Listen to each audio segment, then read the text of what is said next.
A lot of people want to know how to have the body language for confidence. And actually in our modern world where we spend all our time on the computer and slump, we've kind of forgotten how to hold ourselves. So I'm going to show you how to have the body language of someone who appears to be incredibly confident.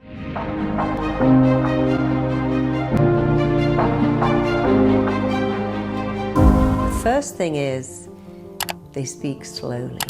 And they don't wave their hands around. I saw myself on television many years ago and I noticed I was doing this throughout the whole interview and I thought, that's not a good look.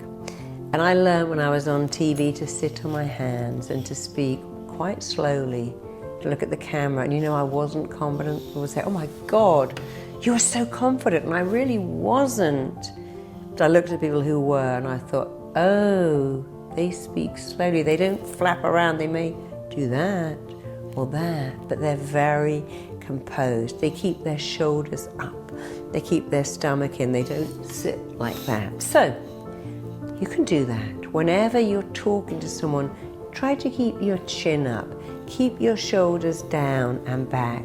Speak slowly. Don't speak fast and loud. If you've ever seen those movies like mafia movies, you notice the head guy?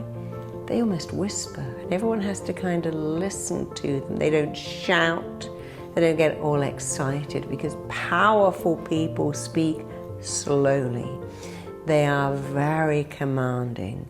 They command the stage, they have presence.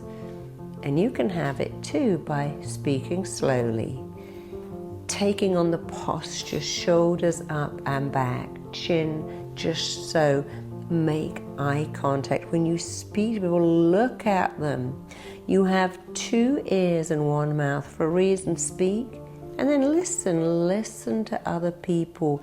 Make them feel interesting. Imagine if everyone you met had a little sentence tattooed on their forehead that said, please make me feel important.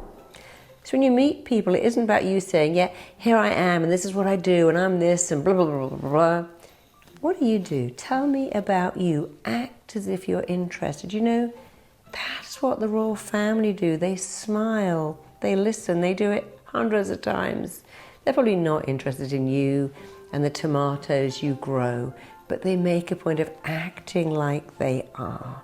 And that's a great gift. And you know, I do book signings. We'll say, oh my God, you're so nice. You're so available. I make a point of making everyone feel interesting, smiling at everyone, signing their name, saying, who will you tell me? They're buying my book.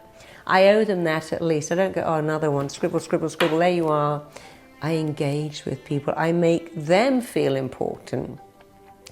I don't ask them to make me feel important. So body language, posture. Don't do all this wringing your hands, fiddling with a little hangnail, playing with your jewelry, fluffing your hair, doing that, because you're saying, I'm nervous. Strength is shown in stillness. The more still you are, the more strong and powerful you appear. Speak slowly. Try to be still in your movements. Try not to wave around and help yourself by believing in yourself. There are so many things you can do that give you the posture of someone who believes in themselves. Walk with confidence. Talk with confidence. Meet people's eye level. People make this classic mistake. Someone says, tell me about you. And they go, well, what I do is, and they try to race through it in case that person is bored.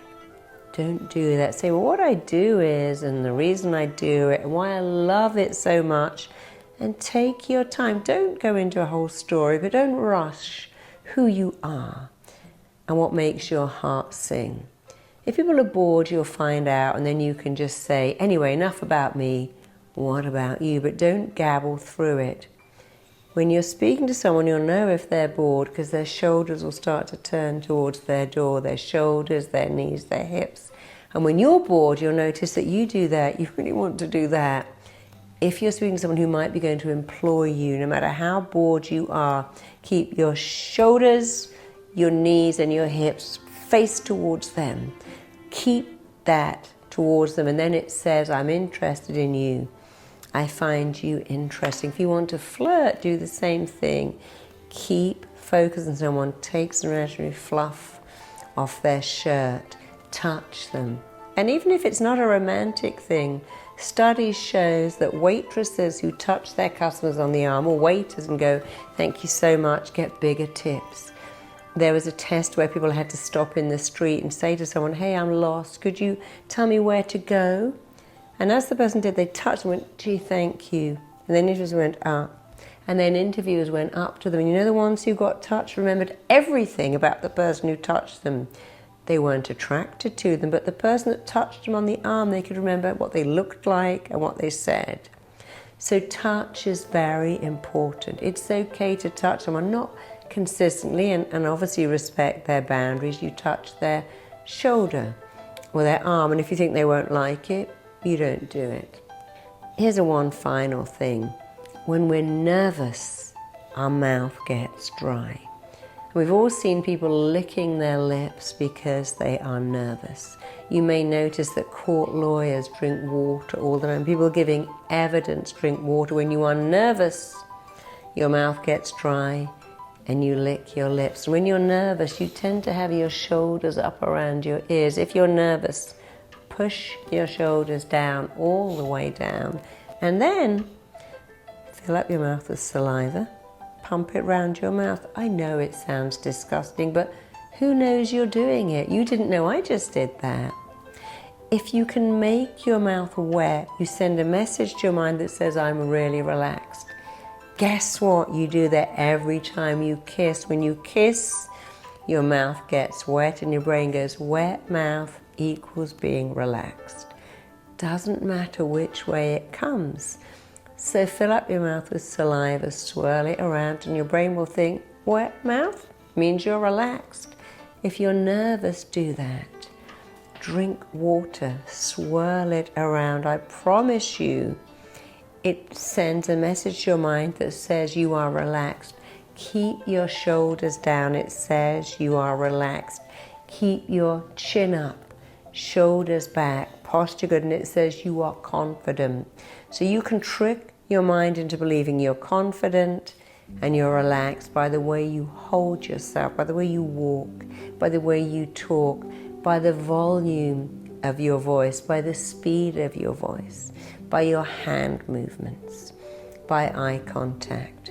And people who are successful do this naturally, and you may have to do it unnaturally. Who cares? If you do it, you know what happens? It starts being who you are and what you do.